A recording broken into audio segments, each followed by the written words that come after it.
सुनिए, त्रेता युग की बात है।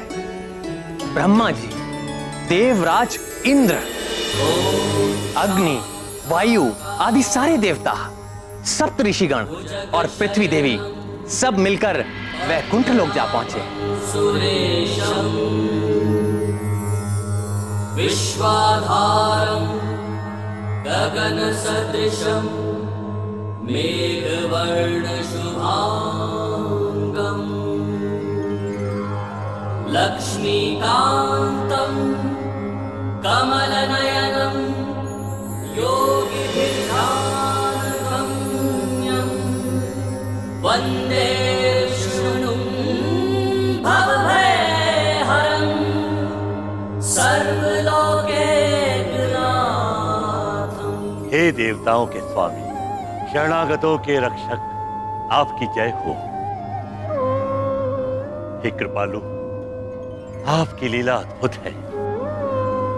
उसका भेद कोई नहीं जानता है, कोई भी उसको जानने का अभिमान नहीं कर सकता है, और उसे वही जान सकता है जिस पर आपकी कृपा। हम पर कृपा करें प्रभु। पापों का नाश करने वाले नारायण, हमारी सुध लें प्रभु। देवी पृथ्वी एवं समस्त देवता अपने मन, वचन और कर्म से चतुराई छोड़कर आपकी शरण में आए हैं। हे अविनाशी, हमें दर्शन देकर हमारा उपकार करें प्रभु।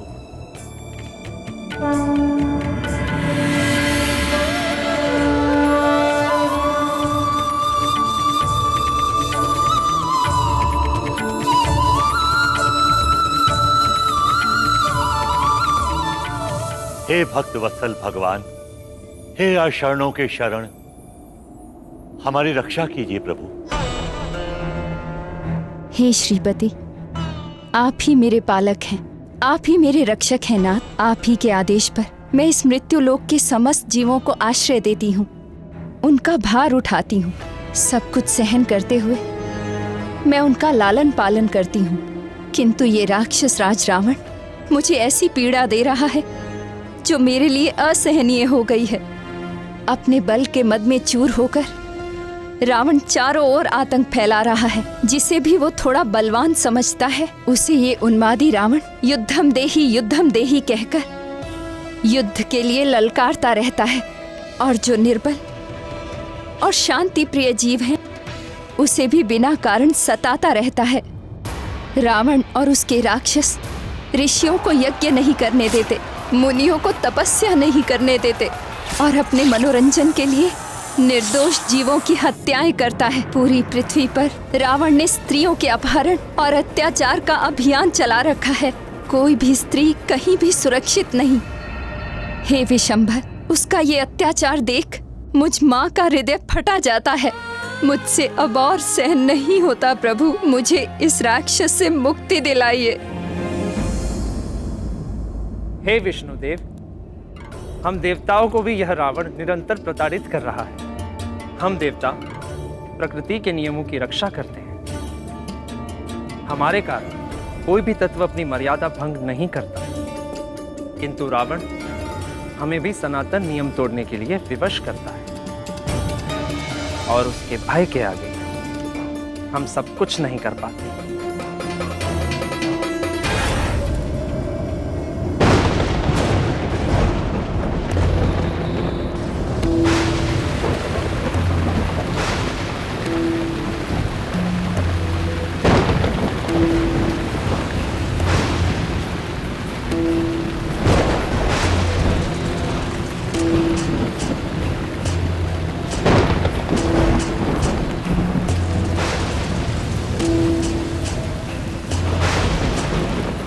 मेरे मार्ग में बाधा। हे इंद्र, तेरा ये दुस्साहस, अपने मेघों के द्वारा तू मुझे रोकना चाहता है। अपनी पराजय भूल गया क्या? कहे तो याद दिलाऊं, या एक बार फिर मुझसे टकराना चाहता है? यदि यही इच्छा है तो आना आना। हटा अपने बादल, नहीं तो मैं अभी इसी क्षण तेरा उपचार करे देता हूं।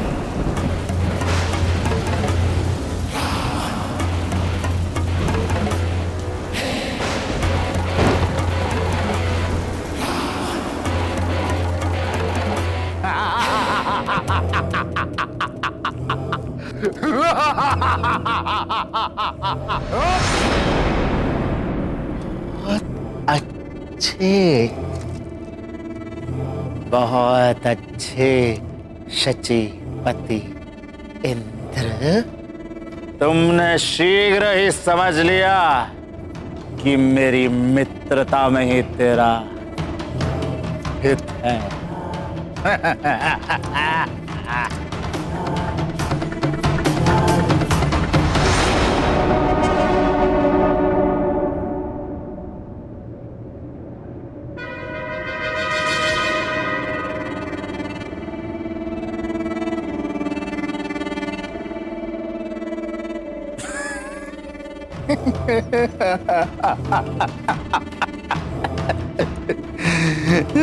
सूर्य देवता, ये क्या कर रहे हैं आप?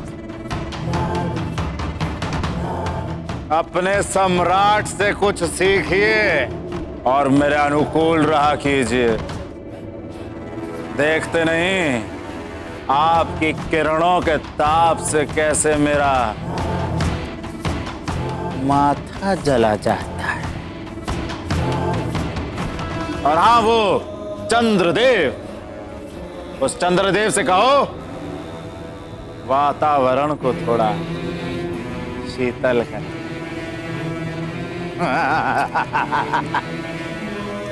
जाओ।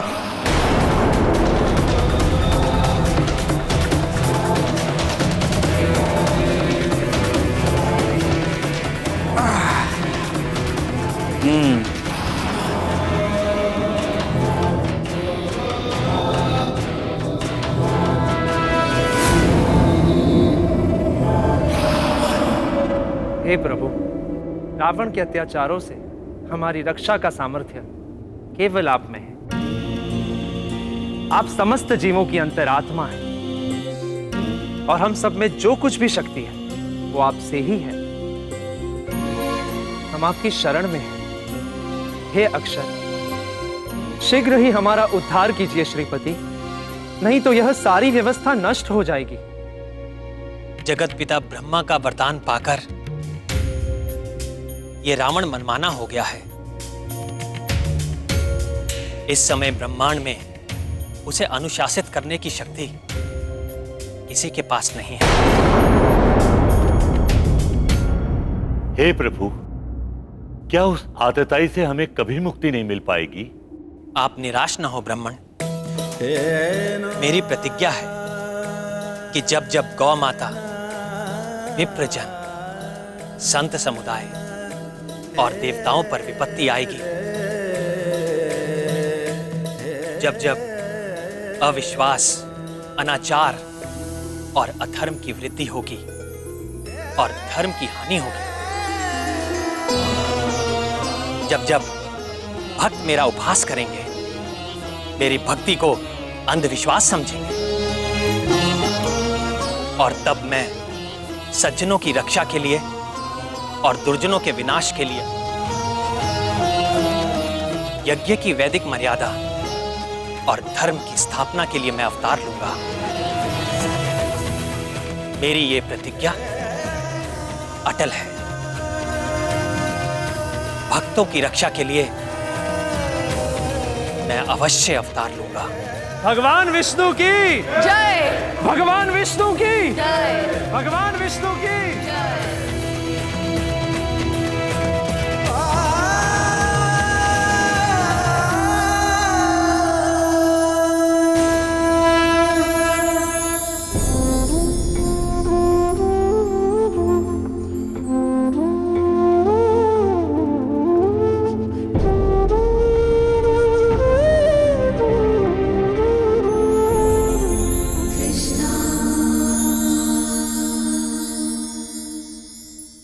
पूर्व काल में रावण ने कठोर तपस्या की थी और ब्रह्मा जी से वरदान ले लिया था कि उसे देवता, दैत्य, गरुड़, नाग, यक्ष आदि कोई भी ना मार सके। किंतु उस समय उसने मनुष्यों का नाम नहीं लिया और ये तिरस्कार से कहा कि मनुष्य तो उसके लिए तिनके के बराबर है। अहंकार सदैव पतन का कारण होता है। रावण के भी विनाश का कारण उसका अहंकार बनेगा, क्योंकि शीघ्र ही मैं मनुष्य रूप में अवतार लेकर दुराचारी रावण का वध कर दूंगा।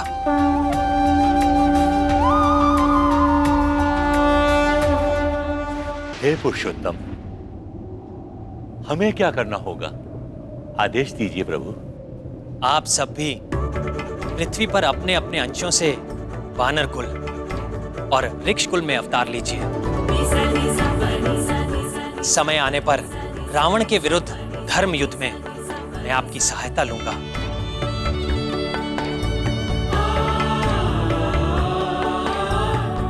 आप समस्त जगत के पालक हैं। हे धरणीधर, आपसे ही ये ब्रह्मांड जन्म लेता है और आप ही प्रलय काल में इसे अपने में लीन कर लेते हैं।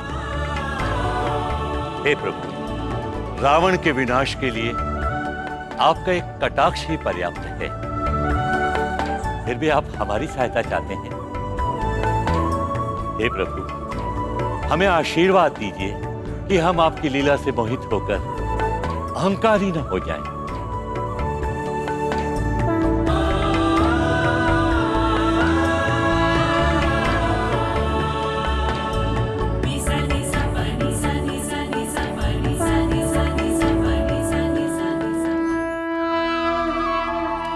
आपकी दीदी देवी रुक्मणी प्रेम में समर्पण तो करती हैं, किंतु प्रदर्शन नहीं। फिर भी मेरे प्रति उनका गहन प्रेम वो कुछ अवसरों पर उजागर हो ही जाता है। क्या बात है प्रिय, कुछ कहना चाहती हैं? कुछ भी तो नहीं नाथ। ये नरा अवतार मैं धर्म की स्थापना के लिए ले रहा हूं प्रिय, किंतु कोई भी धर्म कार्य धर्म पत्नी के बिना पूरा नहीं हो सकता। आप मेरी सहचरी हैं, आपको ही ये दायित्व निभाना होगा। इस अवतार में मैं अनाचारी राक्षसों का वध तो करूंगा ही, किंतु ये अवतार लेने का मेरा उद्देश्य अपने जीवन चरित्र के माध्यम से सदाचार का आदर्श प्रस्तुत करना है। मनुष्यों की शिक्षा और प्रेरणा के लिए मैं सत्य और धर्म के दो पैरों पर चलूंगा और जीवन की मर्यादाओं पर अडिग रहूंगा।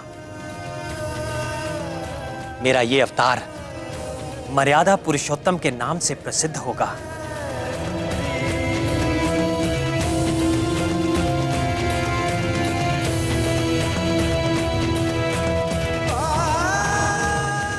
ओम नमः शिवाय। राम राम राम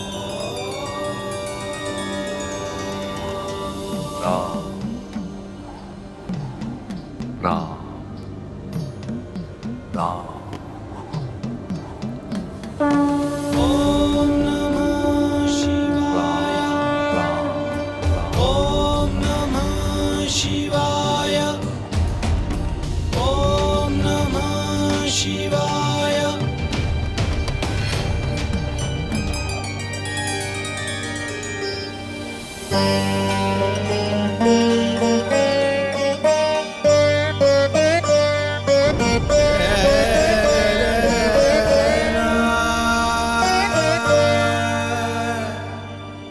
किसका जाप कर रहे हैं महादेव?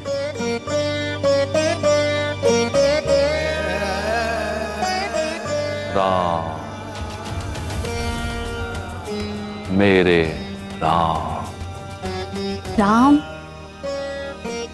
कैसी शीतलता है इस नाम में। अनादिकाल से ही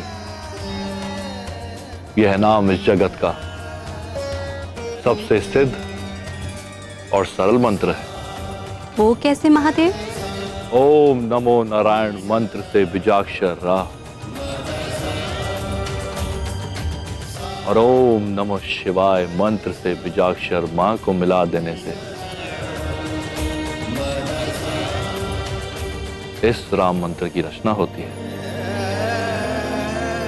इस अमूल्य मंत्र में भगवान विष्णु की कल्याणकारी शक्ति के साथ मेरी शक्ति का भी वास है। यह मंत्र सर्वमंगलकारी है, मोक्षकारी है और सभी प्राणियों के कल्याण की रामबाण औषधि है। आपकी महिमा निराली है भोलेनाथ। आप जब उग्र रूप धारण करते हैं तो तीनों लोग कांपने लगते हैं, और जब प्रेम मगन होते हैं तो ऐसे कि देखने वाला भी आनंदमय हो जाए। जो आनंद मेरे मन में जागा है, शीघ्र ही वह पूरे पृथ्वी लोक पर छा जाएगा। वो कैसे महादेव? क्योंकि आपके जो परम रहस्यमय महान भाई भगवान विष्णु है ना, वे मनुष्य रूप में जन्म लेने वाले हैं और इस मनमोहक अवतार में उनका नाम होगा श्री राम। श्री राम, श्री राम, श्री राम।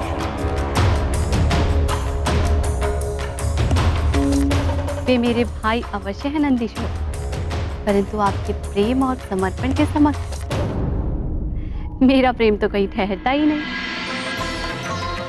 ऋषियों ने भी सत्य कहा है, शिवाय विष्णु रूपाय शिव रूपाय विष्णवे शिवस्य हृदयम विष्णु विष्णोश्च हृदयम शिवा। अर्थात शिव विष्णु का रूप है और विष्णु शिव का रूप है। शिव विष्णु के हृदय में वास करते हैं और विष्णु शिव के हृदय में। परंतु महादेव, श्री नारायण को अवतार लेने की क्या आवश्यकता है? वे जब चाहे तब अपने चक्र से रावण के 10 सिर काट सकते हैं। निश्चित ही काट सकते हैं शैलपुत्री, किंतु श्री हरि ब्रह्मा जी के वरदान की अवहेलना नहीं करेंगे। किंतु ब्रह्मा जी, भगवान विष्णु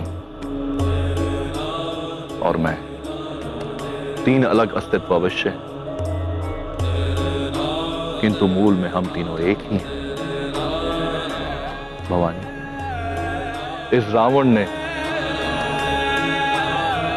10 सहस्त्र वर्षों तक बड़ी कठिन तपस्या करके इतने शुभ कर्मों का संचय कर लिया कि ब्रह्मा जी को बाध्य होकर उसे मनचाहा वरदान देना ही पड़ा, और तब से वह अजय होकर अत्याचारी हो गया। इसलिए जब तक उस पापी के पूर्व पुण्य का क्षय नहीं हो जाता, उसका वध नहीं किया जा सकता। अब उसका काल निकट आता जा रहा है और शीघ्र ही भगवान विष्णु श्री राम का अवतार लेके उसका अंत कर डालेंगे, और उनके इस कार्य में मैं उनकी सहायता करूंगा। आप महेश्वर? हाँ भवानी। भगवान विष्णु के इस राम अवतार के साथ साथ मेरा अंश इस वानर कुल में उत्तम वानर हनुमान बनकर जन्म लेगा और अपनी भक्ति और समर्पण से प्रभु को प्रसन्न करेगा और राम नाम की सिद्धि को प्रसिद्ध करेगा।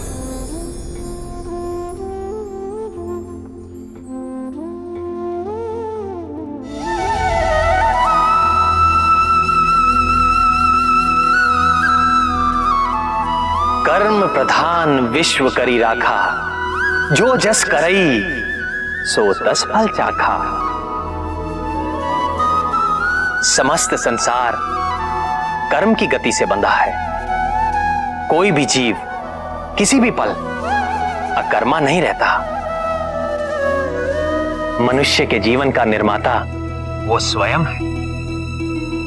जो जैसे कर्म करता है वैसा ही शुभ या अशुभ फल उसे मिलता है। महादेव भोलेनाथ, कमल योनि ब्रह्मा जी और मैं भी इस नियम में व्यवधान नहीं डाल सकते। और इस नियम के संचालन का कार्य दिया गया है नवग्रहों को।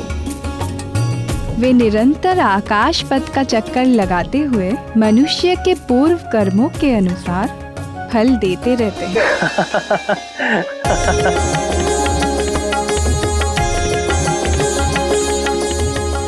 प्रभु, किस बात से आपको इतना आनंद आ रहा है?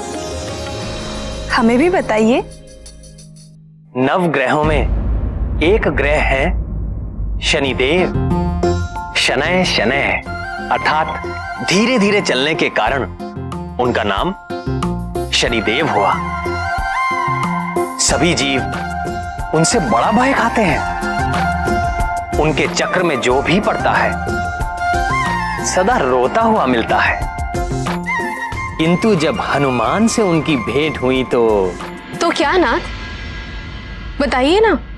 हनुमान एक पर्वत शिखर पर बैठकर आनंद से केलों का भोग लगा रहे थे।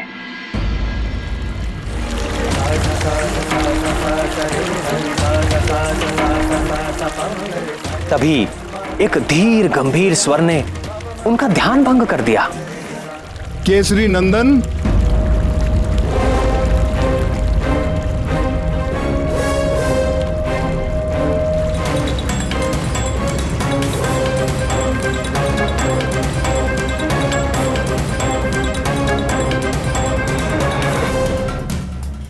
मैं आपको सावधान करने आया हूं पवन पुत्र हनुमान।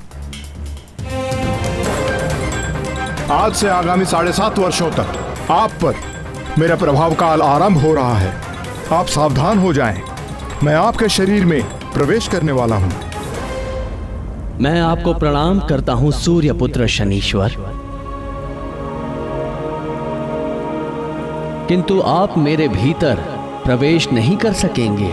तो आपको मेरे सामर्थ्य पर संदेह है बजरंगबली? आप सब प्रकार से सामर्थ्य हैं शनीश्वर महाराज, परंतु मेरे मन में तो पहले से ही कोई रिक्त स्थान है ही नहीं। तो मैं फिर आपको स्थान कहां पे दूं? मेरे तन मन जीवन सर्वत्र में प्रभु श्री राम ही राम बसे हैं। आपको कदाचित ज्ञान नहीं है कि मेरे प्रकोप से मनुष्य तो क्या, देव और दैत्य भी नहीं बच सके हैं। 7.5 के 2.5 वर्ष मैं जीव के पैरों में रहकर उसे भटकाता हूं। 2.5 वर्ष उसकी सिर में स्थित रहकर उसकी बुद्धि भ्रष्ट करता हूं, और 2.5 वर्ष उसके मुख में प्रवेश करके उसकी सुख शांति धन संपत्ति सबका हरण करके उसे पूरा दरिद्र बनाकर छोड़ देता हूं। महाराज, मैं तो केवल उसी ज्ञान को अपने पास रखता हूं जिससे मैं अपने प्रभु के प्रेम रस में सदा लीन रह सकूं। शेष सारे ज्ञान को मैं अपने किसी काम का नहीं समझता। ऐसा है तो मेरी 7.5 का थोड़ा और ज्ञान ले लीजिए। अवश्य शनिदेव, कृपा कीजिए। जब मेरी 7.5 चलती है तो प्राणी दुख, कष्ट और असुरक्षा से बुरी तरह से घिर जाता है। रोग और व्याधि उसे जकड़ लेते हैं। कभी सर पर छत गिर पड़ती है तो कभी उसके घर में आग लग जाती है। कलह का वातावरण हो जाता है। सब ओर असफलता और पराजय ही मुख फाड़कर खड़ी हो जाती है। कलंक और आरोप लगने लगते हैं। प्राणी अपनी सोच और बुद्धि पर नियंत्रण नहीं रख पाता। मेरे अधीन होकर वो क्रोध और आवेश में आकर अपनी ही हानि कर बैठता है। मन व्यथित रहता है, वाणी कठोर बोलता है, सुख नष्ट हो जाता है, संपत्ति का नाश हो जाता है, दुख, ग्लानि और शोक, इसके अतिरिक्त उसके पास कुछ भी नहीं रहता। सावधान हनुमान, आपकी 7.5 इसी क्षण प्रारंभ हो गई। यदि आप अपना निर्णय नहीं बदल रहे और आपने श्री राम के तुच्छ भक्त से ठान ही ली है, तो आपका स्वागत है शनीश्वर। आपका जो नियम है आप उसका पालन कीजिए और मुझे जो करना है मैं वो करूंगा। आपको पीड़ा देने में मुझे कोई रुचि नहीं है हनुमान, किंतु काल के विधान में मुझे यही कार्य मिला है और मेरे कार्य में कोई बाधा डाल सके ऐसा किसी के लिए संभव नहीं।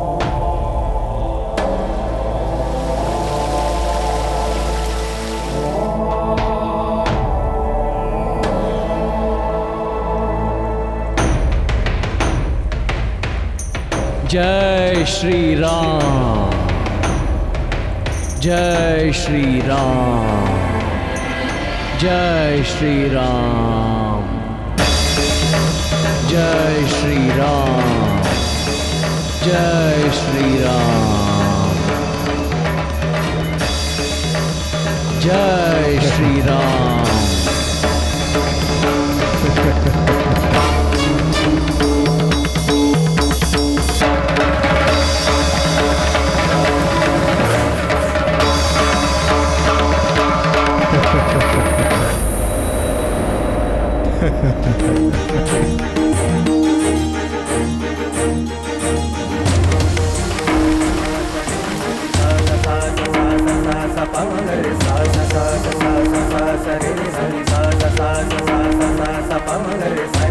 जय श्री राम।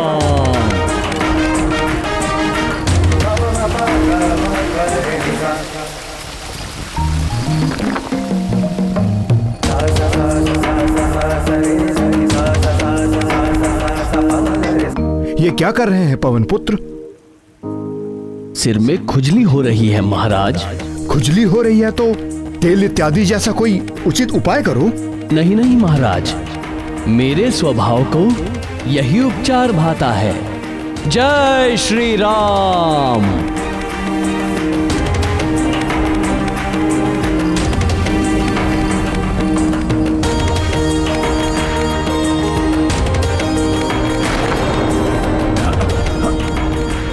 हे मारुति नंदन, इन चट्टानों के बोझ से मैं मरा जा रहा हूं, कृपया इन्हें हटाएं। क्षमा करें शनीश्वर महाराज, जैसे आप काल के विधान से विवश हैं, वैसे ही मैं अपने स्वभाव से विवश हूं। जय श्री राम।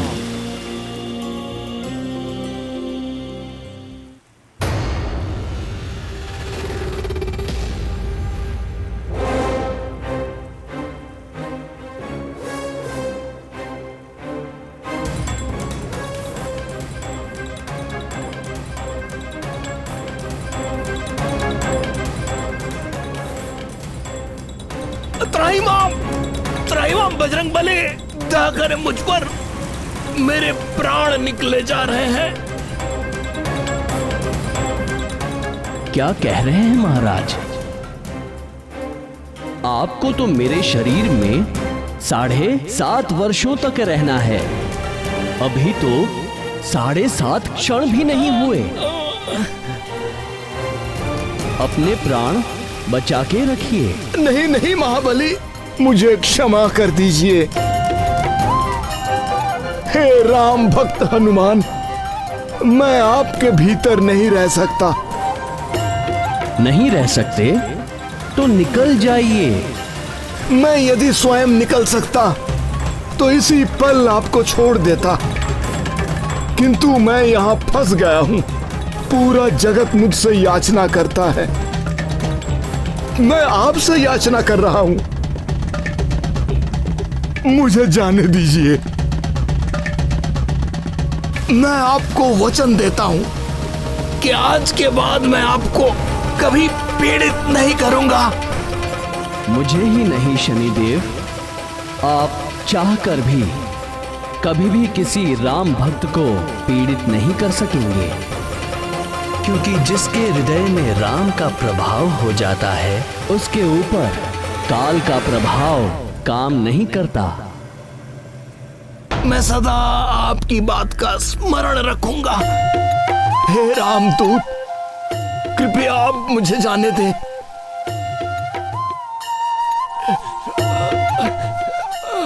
जय श्री राम।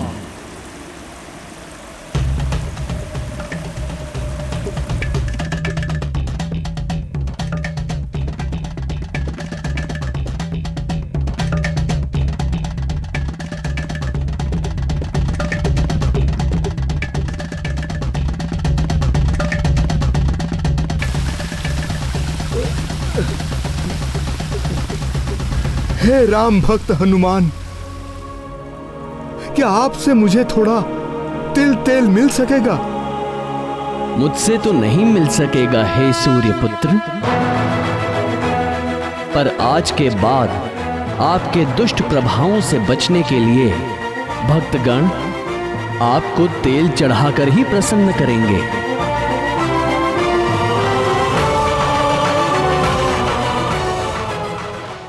वो तो शनिदेव ने शीघ्र ही उनसे संधि कर ली, अन्यथा बजरंगबली पूरे का पूरा पर्वत अपने शीश पर रख लेते। श्री भगवान के भक्तों पर काल का प्रभाव नहीं होता। कहते हैं कि प्रभु का नाम एक बार लेने से ही करोड़ों पापों का नाश हो जाता है। भगवान शंकर के अंश हनुमान तो निरंतर ही प्रभु श्री राम के नाम का जाप करते रहते हैं। शनिदेव उनका क्या बिगाड़ सकते थे? हृदयनाथ, क्या वास्तव में भगवान भोलेनाथ के अंश से ही हनुमान जी का जन्म हुआ था? निस्संदेह राम भक्त हनुमान भोलेनाथ का अंश है। मेरे प्रति ये उनका अगाध प्रेम ही है, जिसके कारण उन्होंने मेरे सेवक का चोला पहन लिया। अन्यथा कालेश्वर भगवान शंकर सबके स्वामी हैं, मेरे परम आराध्य हैं और मैं उन्हीं को भजता हूं। किंतु कमल नयन, भगवान भोलेनाथ की उस अंश को धारण कौन करेगा? यही प्रश्न जगत जननी पार्वती जी ने भगवान महादेव से किया था।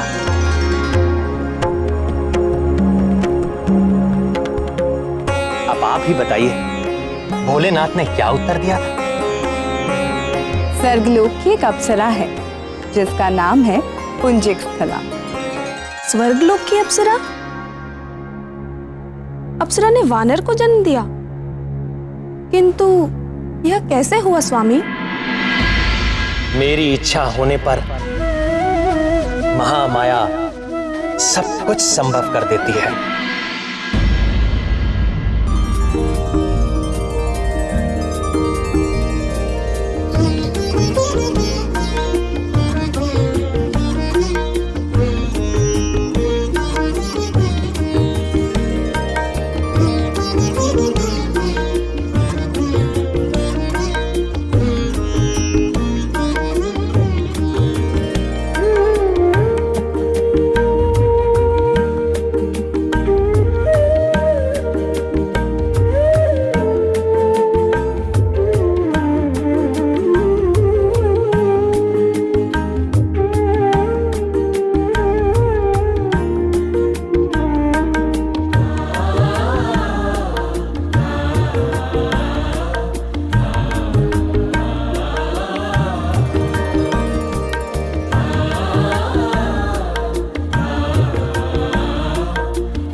अति सुंदर, अति सुंदर।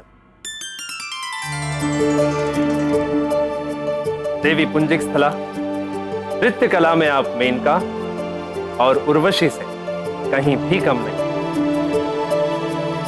यहां बैठे सभी देवता नृत्य के पारखी हैं, किंतु कोई भी आपके नृत्य में दोष निकालने में समर्थ नहीं।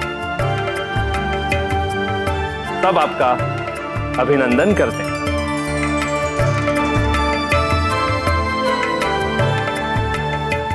उसके नृत्य के समान ही पुंजिक स्थला का चरित्र भी निर्दोष था। देवराज इंद्र का स्वर्ग भोग विलास की सीमा है, किंतु वहां रहते हुए भी वो अप्सरा भगवान शंकर की नित्य उपासक थी।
ब्रह्मा शिवो मे अस्तु सदा शिवो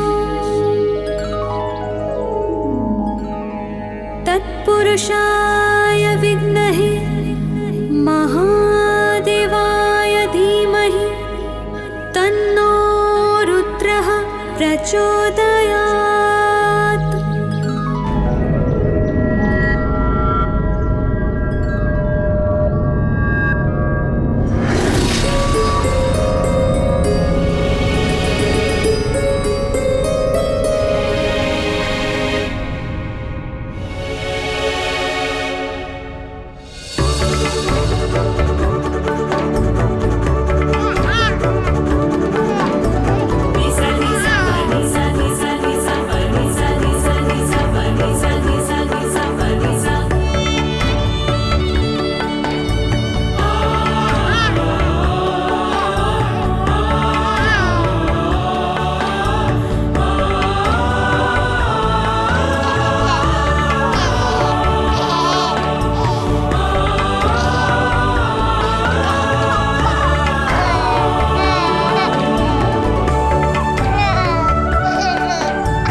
ये तो वानर का शिशु है।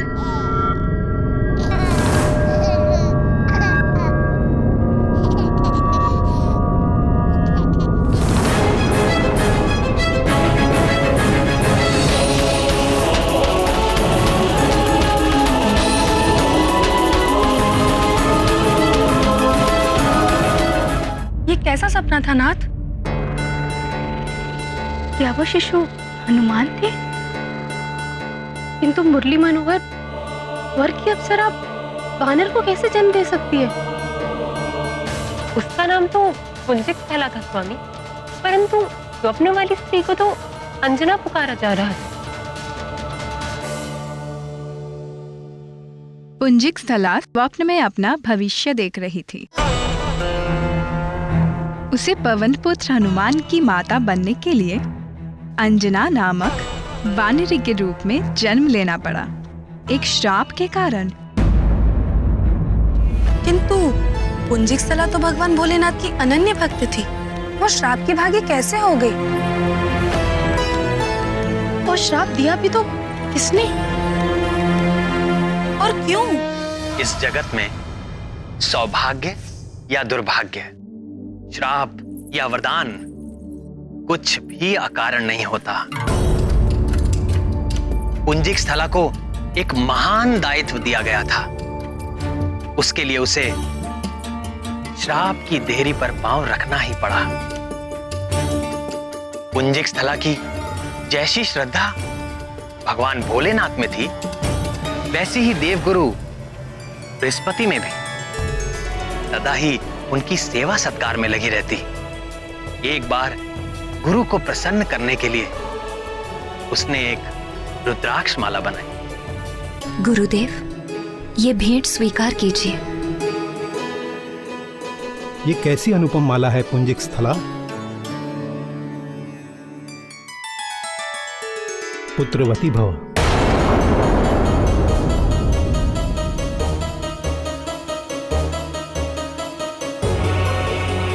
गुरुदेव, ये कैसा आशीर्वाद दे दिया आपने?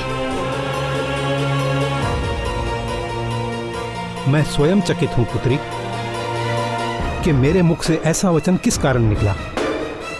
निश्चित ही ये देवी प्रेरणा से ऐसा हुआ है।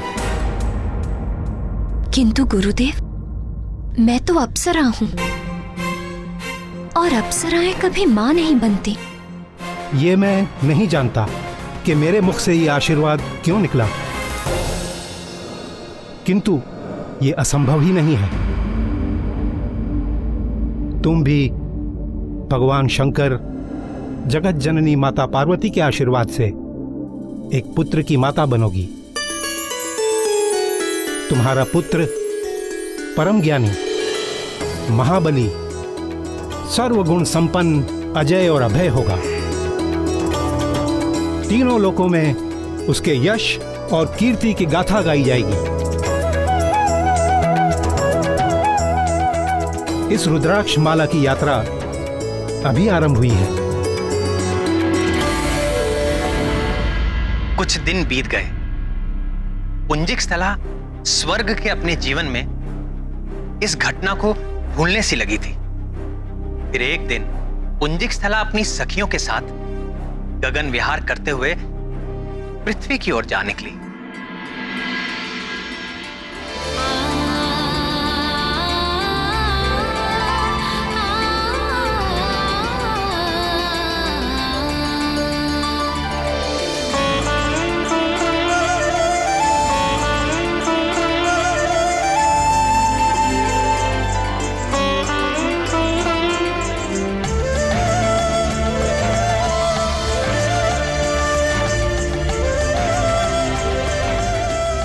सारा संसार स्वर्ग के ऐश्वर्य और विलास के स्वप्न देखता है, हमसे ईर्ष्या करता है, किंतु पृथ्वी की सुंदरता की कोई तुलना नहीं। यहाँ हर पल एक नया दृश्य, नया रंग, एक नया भाव। अच्छा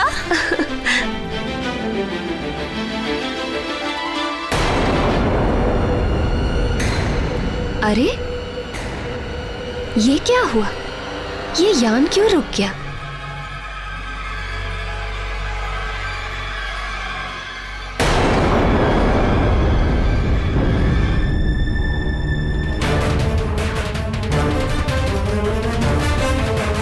हे यान, अगर आगे नहीं बढ़ सकते तो हमें नीचे ले चलो।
मुझे क्षमा कर दीजिए।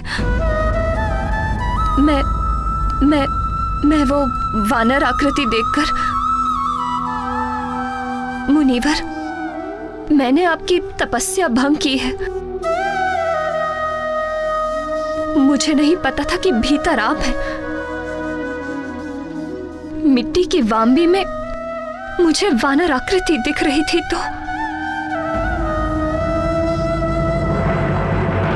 वानर! वानर बाहर नहीं, तेरे भीतर है।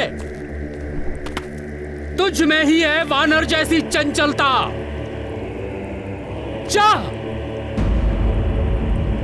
तू भी वानरी हो जाएगी।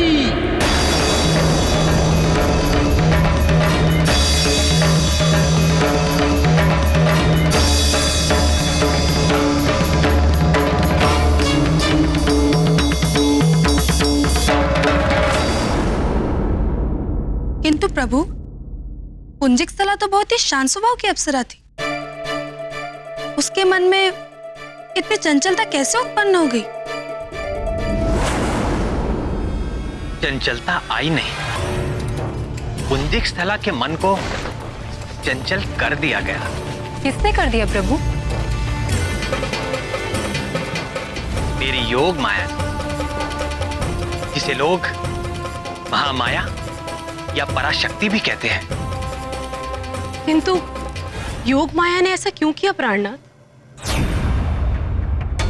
जब जब संसार में मेरे हस्तक्षेप की आवश्यकता होती है, तब तब योग माया मनुष्यों के मन को विचलित कर देती है। मत्स्यगंधा को देखकर यदि महर्षि पराशर का मन विचलित ना होता, तो महर्षि वेदव्यास का जन्म कैसे हो पाता?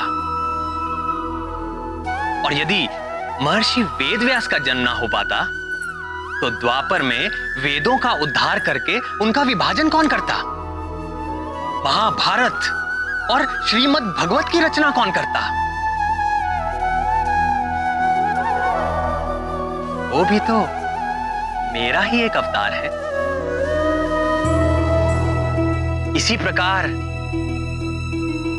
माता कैकेयी, वो तो श्री राम को भरत के समान ही प्रेम करती थी। यदि उनका मन विचलित ना होता, तो श्री राम को वनवास कैसे मिलता? और यदि श्री राम वन को ना जाते, तो ना सीता हरण होता और ना ही रावण का वध हो पाता। इसलिए हनुमान के जन्म की स्थितियां बनाने के लिए पराशक्ति ने ही देव गुरु बृहस्पति के मुख से पुत्रवती भव का आशीर्वाद दिया और तपस्या कर रहे मुनि के मुख से ऐसा श्राप दे डाला। मुनिवर, मुझे क्षमा कर दीजिए। इतने वर्षों तक मौन रहने के पश्चात मेरी वाणी से जो वचन निकले, वो मिथ्या नहीं हो सकते। मैं चाहकर भी इसे वापस नहीं ले सकता। इसमें न कुछ दोष तुम्हारा है और न कुछ मेरा। भगवान की प्रेरणा से ही ऐसा हुआ है। तू शोक न कर पुत्री, तुम्हें भगवान महादेव के अंश को जन्म देना होगा।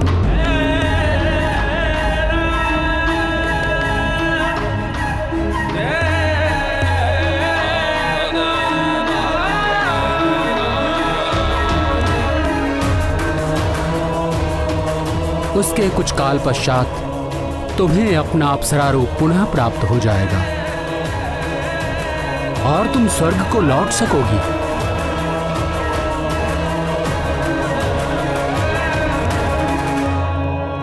ठीक ही तो है। पुंजिक स्थला जैसी शिव भक्त, गुरु भक्त और नृत्य संगीत विशारदी हनुमान की जननी हो सकती थी। हाँ, तभी तो पुंजिक स्थला के ये सारे सद्गुण हनुमान को भी प्राप्त हुए। तो क्या हनुमान की संगीत में भी सिद्धि है? राम भक्त हनुमान जब गाते हैं, तो वो अपनी सुध बुध सब भूल जाते हैं।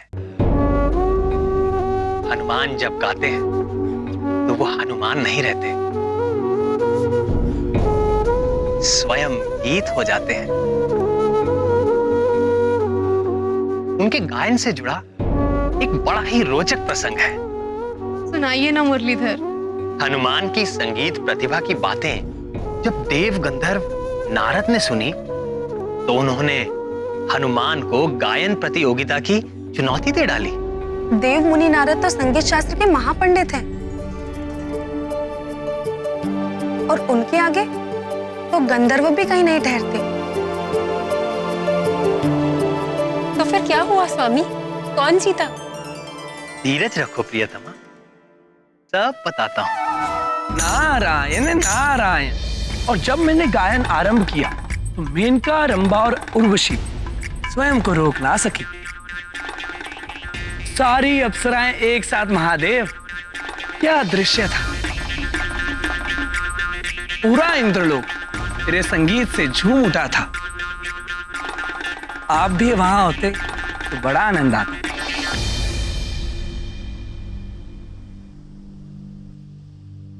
उस भोग विलास के संसार में मेरे जैसे बैरागी का क्या काम दे, किंतु भाग्य से आप यहां चले आए। आज आप कैलाश को अपने सुर में रंग दें तो कैसा रहे? आप तो जानते ही हैं महादेव कि मैं तो हर पल शब्द ब्रह्म में लीन रहता हूं, पर स्वर्गलोक जैसी दिव्य संगत भी तो होनी चाहिए, तब आनंद आएगा। यदि ऐसा है तो रामदूत हनुमान को बुला लेते हैं। आप ही की तरह वे भी भगवान के अनन्य भक्त हैं और उत्तम कोटि के संगीतज्ञ भी। हनुमान संगीतज्ञ? वो तो थोड़ा बहुत खड़ताल मंजीरा बजा लेते हैं, इससे अधिक तो कुछ और नहीं। नहीं नारद, बजरंगबली बड़े मर्मज्ञ हैं। वो जब गाते हैं तो कुछ भी प्रभावित हुए बिना नहीं रह सकता। क्या आप उन्हें इतना ही बड़ा गायक मानते हैं कि वो मेरे साथ संगत कर सके? तो बुला लीजिए उन्हें। आज कैलाश में मेरी और उनकी प्रतियोगिता हो ही जाए। अवश्य देवर्षि।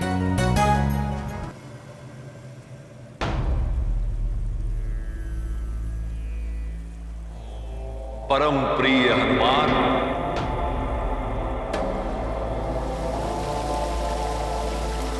जय श्री राम।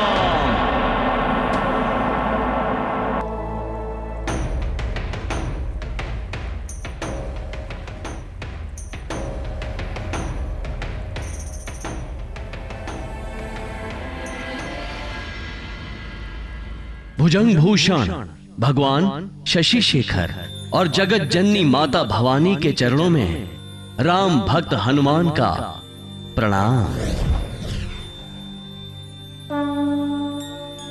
सदा रहो रघुपति के दासा।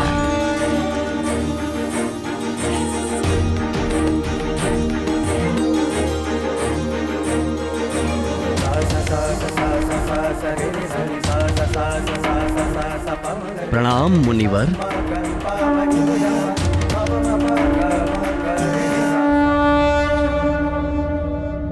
प्रिय आंजनेय, आज कैलाश आपके संगीत को सुनना चाहता है, आपके गीतों को गुनना चाहता है। देखिए, संगीत शिरोमणि नारद जी भी यहां पर,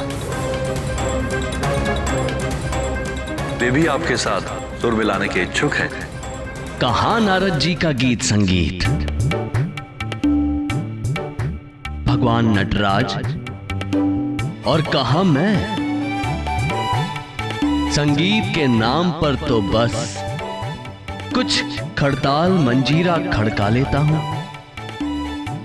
वह गीत के नाम पे केवल अपने प्रभु श्री राम के नाम का जाप करता हूं। उसी रस के तो हम भी प्यासे हैं हनुमान। गाइए भक्त शिरोमणि।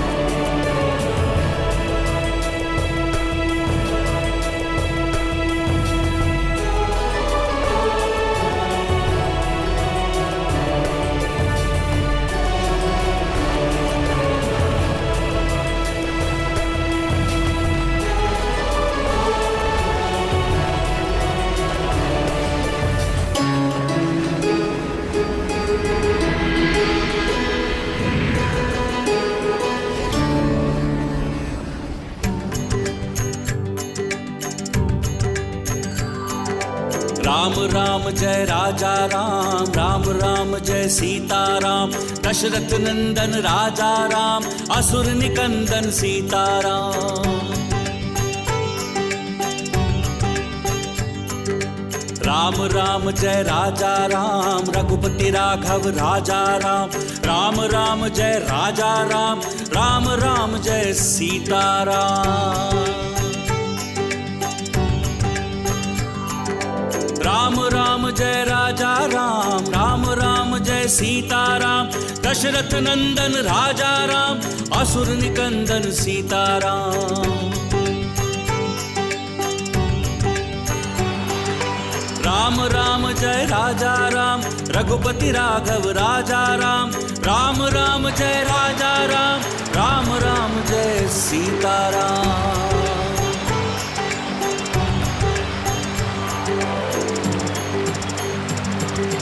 राम राम जय राजा राम, राम राम जय सीता राम, दशरथ नंदन राजा राम, असुर निकंदन सीता राम।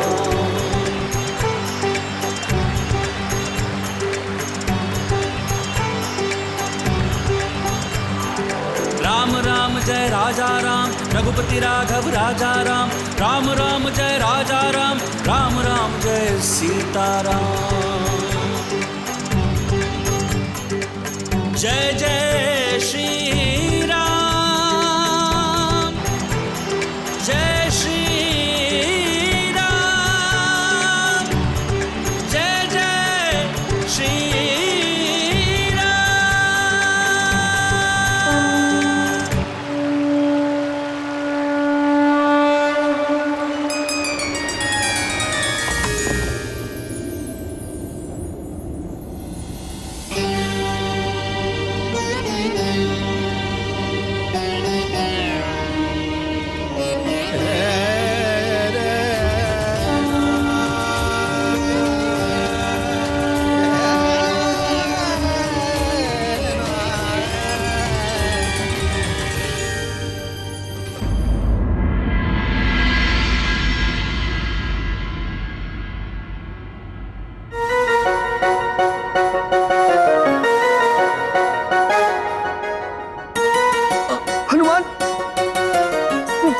निकालिए हनुमान। नारद जी, आपको हनुमान से प्रार्थना मांगने की क्या आवश्यकता? आप तो स्वयं संगीत विशारद हैं। हनुमान के समान आप भी अपने सुरों से इस हिम को पिघला दीजिए। लज्जित हूं महादेव। देवताओं और अप्सराओं पर अपने सुरों के प्रभाव से मुझे अहंकार हो गया था, किंतु मेरे सुर केवल जीवित प्राणियों के हृदय में हलचल कर सकते हैं महेश्वर। राम भक्त हनुमान का संगीत तो हिम जैसे जड़ पदार्थ को भी विचलित कर देता है।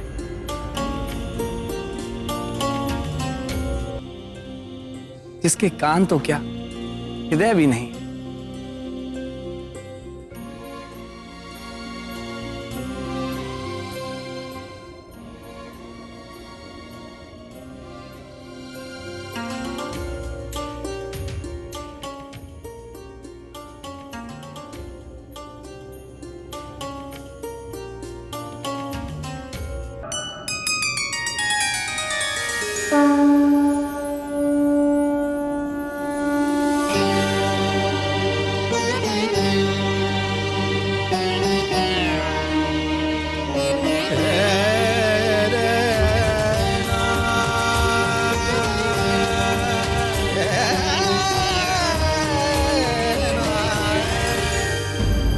तो क्या हनुमान ने नारद जी का भी गर्व भंग कर डाला? हमारे स्वामी के समान हनुमान जी भी 64 कलाओं के ज्ञाता है। कैसे ना हो? हनुमान जी की माँ अप्सरा पुंजिक स्थला पे तो उच्च कोटि की कलाकार थी। आप प्राणवल्लभ, पुंजिक स्थला का क्या हुआ? ऋषि के श्राप के प्रभाव से पुंजिक स्थला का स्वर्ग से पतन हो गया और उसने धरती पर वानर राज कुंजर की पुत्री अंजना के रूप में जन्म लिया। वानर राज कुंजर के घर में अंजना का यथारीति लालन पालन होने लगा। पूर्व जन्मों के संस्कार से अंजना की भी भगवान शंकर में अनन्य श्रद्धा थी। समय बीतता गया, यौवन के पग धरते ही अंजना का सौंदर्य खिल उठा।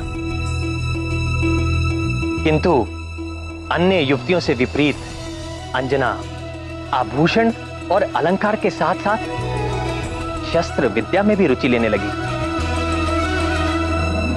वानरराज कुंजर ने उसे रोका नहीं, वरन उत्साह वर्धन ही किया।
अति उत्तम, तेजस्वी भव।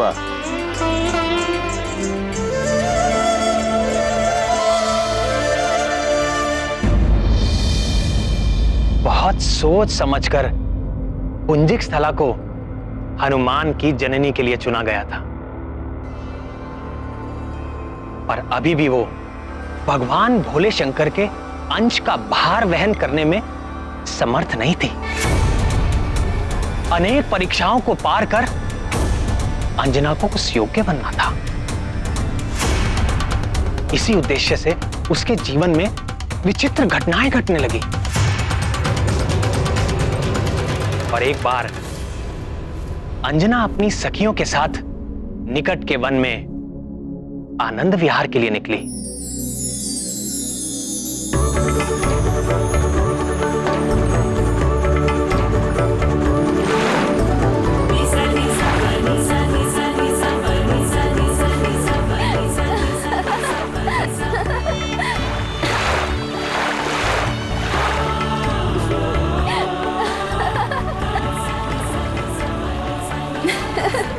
देखो ना अंजना, कितना शीतल जल है, बड़ा आनंद आ रहा है। आओ ना।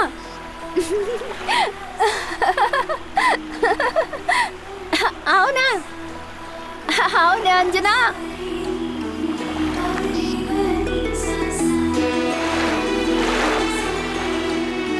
नटखट, क्या कर रही हो? तुम लोग रहो जल में, मुझे तो यहाँ तट पर ही अच्छा लग रहा है।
हे प्रभु, ये कैसी लीला है?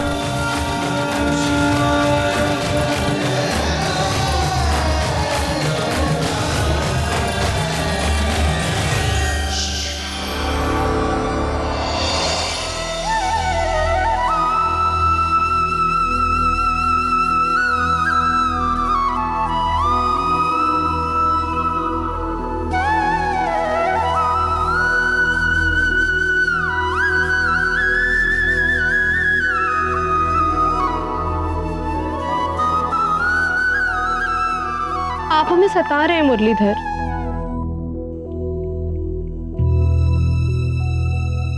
हम सबके मन में कितनी जिज्ञासाएं जाग रही हैं और आपने अपने अधरों पर मुरली धर ली। प्रिय, यदि आपके मन में इतनी ही जिज्ञासा है तो सुनिए।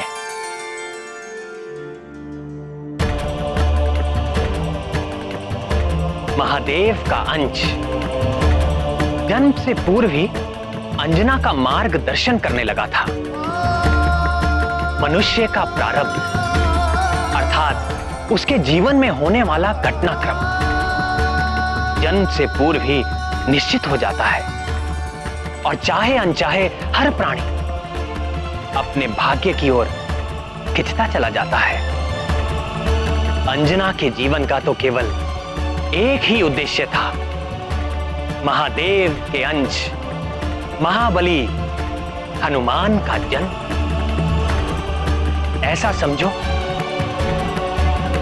कि बाल हनुमान की छवि बनकर वो भाग्य ही अंजना को एक विशेष दिशा में खींचे लिए जा रहा था। तो फिर उस वन में और क्या हुआ प्रभु?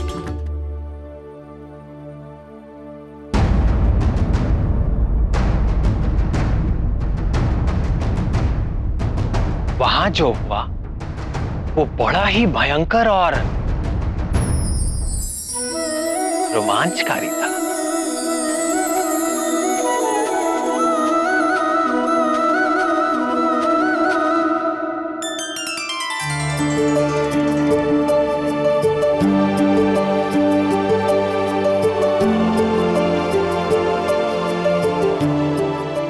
एक बार फिर दिखेगा तो उसके कान पकड़कर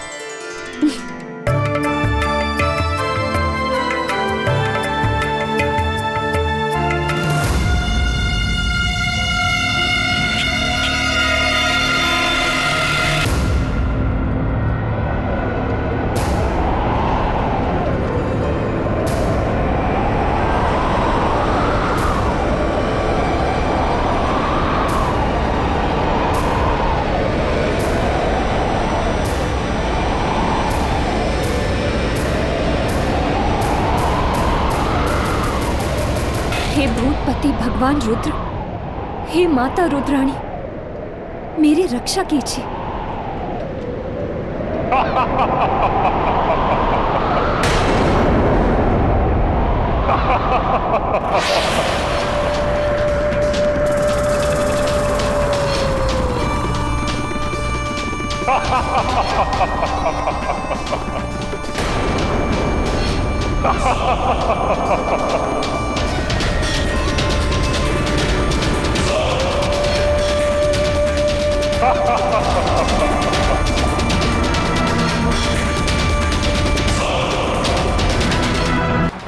हे रुद्र रक्षा करो, हे वीरभद्र रक्षा करो, रक्षा करो। दम साधन से तुम्हारी रक्षा तो केवल दम साधन ही कर सकता है सुंदरी। डरो मत, मेरी ओर मुझसे विवाह करोगी फिर तुम्हें इस संसार में कभी किसी से कोई भय नहीं रहे, क्योंकि तीनों लोक में मुझसे ज्यादा बलशाली और मुझसे ज्यादा वीर कोई। आओ आओ मेरी पत्नी बन जाओ।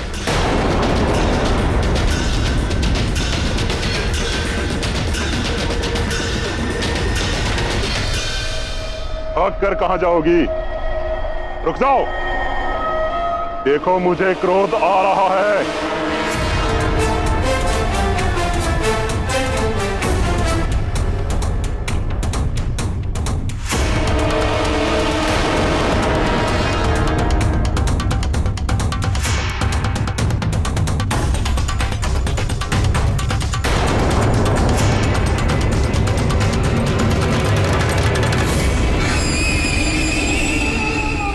बचकर कहां जाएगी।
मैंने इसे मूर्छित कर दिया है। आप निकल जाइए, उत्तर की ओर सरल मार्ग है।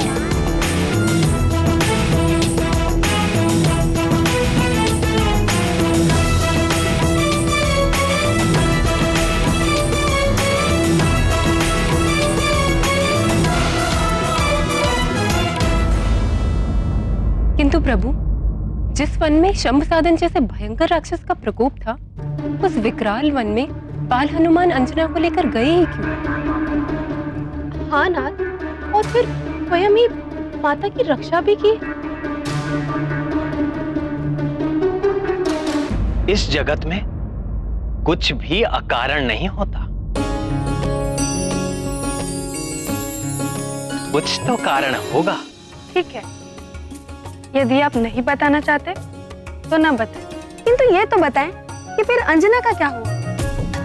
जिस उत्तर दिशा की ओर बाल हनुमान ने माता अंजना को भेज दिया था, वहां ऋषि पनक का आश्रम था। ऋषि ने अंजना को जलपान कराया और उनकी सारी व्यथा सुनी।